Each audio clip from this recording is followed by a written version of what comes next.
Այսօր մեր ծննդավայրը հոգևոր կենտրոն Էջմիածինը։ Հակակոռուպցիոն կոմիտեն ավարտել է վաղաշաբաթի նախկին ՔՊԱ-ական քաղաքապետ Դիանա Գասպարյանի եւ ընտանիքի անդամների վերաբերյալ նախաքննությունը եւ քրեական գործը մեղադրական եզրակացությամբ ուղարկվել է հսկող դատախազին, դատարան ուղարկելու նպատակով։ Ավելի անվտանգ եւ ավելի ջերմ համայնք եւ քաղաք ստեղծելու։ Ըստ իրավապահների պարզվել է, որ վաղաշաբաթ համայնքի նախկին ղեկավար Դիանա Գասպարյանը ամուսնու Սկեսուրի օգնությամբ չարաշահել է իշխանական եւ ծառայողական լիազորությունները, վնաս հասցնելով պետության եւ համայնքի շահերին, ինչպես նաեւ ըստ հակակոռուպցիոն կոմիտեի նրա եւ իր մերձավորների գործողություններում արձանագրվել է առանձնապես խոշոր չափերի փողերի լվացում, նրանցից ոչ մեկը նախաքննության ընթացքում չի կալանավորվել։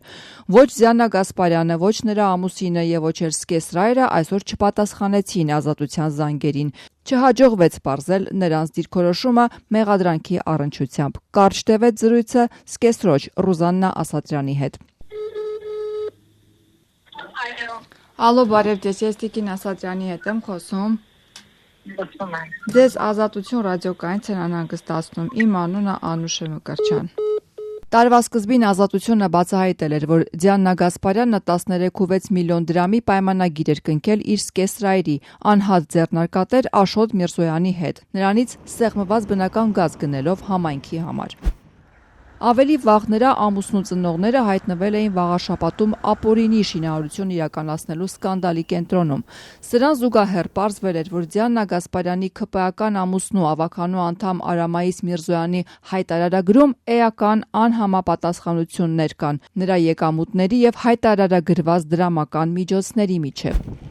ՔՊԱ-ական համայնքապետի ընտանիքին առնչվող վերջին պատմությունն էր, որ ողբերգական ավարտ ունեցավ Գասպարյանի Սկեսրայրին պատկանող գազալցականի տարածքում տեղի ունեցած սպանություններ։ 37-ամյա Դիանա Գասպարյանը պաշտոնը լքելու մասին հայտնեց մայիսին, պատճառաբանելով, թե 7 տարվա պաշտոնավարումից հետո որոշել է ժամանակն այսուհետ նվիրել ընտանիքին։ Դժվար որոշում եմ կայացրել կյանքիս այս փուլում, ինձ նվիրել ընտանեկան հանգիստ կյանքին, երեխայիս դաստիարակությանը, ընտանիքիս ընդլայնմանը, հետևաբար առաջիկայում վայր եմ դնելու մանդատս որպես վաղարշաբաթ համայնքի ավականու անդամ ու այլևս չեմ զբաղեցնելու համայնքի ղեկավարի պաշտոնը։ Իրավապահների այսօր հրապարակած հաղորդագրությունը այլ ուշագրավ փաստեր է ջրի երես հանում։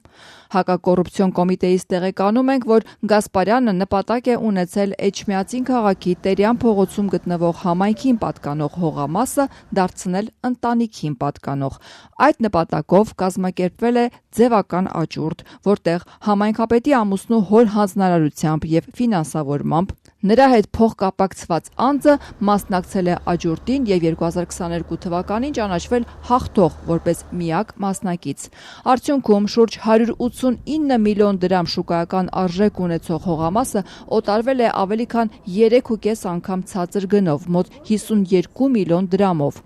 Փաստացի այդ գույքը հայտնվել է համայնքի ղեկավարի եւ նրա ընտանիքի անդամների վերահսկողության տակ։ Դրանից հետո նույն սխեմայով նախկին քաղաքապետի Սկեսրայրը դիմել է համայնքապետարան, խնդրելով իրեն արդեն պատկանող հողամասին կից համայնքային նշանակության հողամասը եւս վաճառել ընդլայնման նպատակով։ Քաղաքապետ Հարսը, խախտելով օրենքի եւ կառավարության որոշումների պահանջները, այդ հողամասը վաճառել է ոչ թե աճուրդով եւ ավականու որոշմամբ, այլ ուղղակի եղանակով։ Շատ է խոսվում Էջմիածինը սիրելու մասին։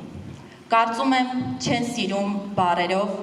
կարծում եմ պետք է սիրել գործով։ Ավելին, մոտ 54 միլիոն դրամ շուկայական արժեք ունեցող գույքը օտարել է շուրջ 5.5 միլիոն դրամով, այսինքն գրեթե 10 անգամ ավելի էժան։ Գույքը մի քանի անգամ ձևական արգուվաճառքի պայմանագրերով վաճառվել է համայնքապետի ընտանիքի հետ փոխկապակցված այլ անձանց։ Իսկ 2 տարի առաջ էլ այդ գույքը 63.5 միլիոն դրամով վաճառվել է համայնքապետի ամուսնու մորը Ռուզաննա Ասատրյանին, որն էլ այն ներդրել է իր կողմից հիմնադրված ընկերությունում։ Հետագայում արդեն համայնքապետ Գասպարյանի որոշմամբ այդ հողամասի մի մասի գործառնական նշանակությունը փոխվել է, հասարակականից դարձնելով բնակելի կառուցապատման տարածք։ Այնուհետև գույքը բաժանվել է տարբեր հասցեների եւ տրամադրվել բնակելի տների կառուցման թույլտվություններ։ Սիրելի համաքաղաքացիներ, Այս գործողությունների համար վաղաշաբաթ համայնքի նախկին ղեկավարին մեղադրանք է առաջադրվել իշխանական լիազորությունները չարաշահելու եւ առանձնապես խոշոր չափերի փողերի լվացման հոդվածներով։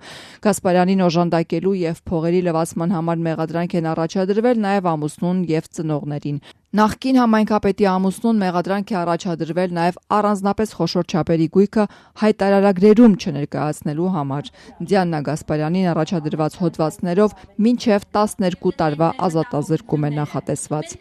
Դիանա Գասպարյանը մամուլի ուշադրության կենտրոնում հայտնվել էր նաև 2021 թվականի արտահերթ ընտրություններից առաջ։ Համացանցում հայտնվել էր Գասպարյանի եւ Պաշտպանության նախարար Սուրեն Պապիկյանի զրույցից մի հատված, որտեղ Վաղարշապատի հեռացող քաղաքապետը առաջարկում էր վարչապետ Փաշինյանին փոխարինել այլ ՔՊԱ-կանով։ Արդյոք Գասպարյանը շարունակում է իշխող կուսակցության անդամ մնալ։ ՔՊ-ի փոխնախագահ Վահագն Ալեքսանյանը այսօր Ազատության այս հարցին հստակ պատասխան չտվեց, ասաց պետք է ճշտի, բայց իր տեղեկություններով Գասպարյանը դեռ կուսակցության անդամ է։ Աստված պահապան մեր երկրին եւ մեր ժողովրդին։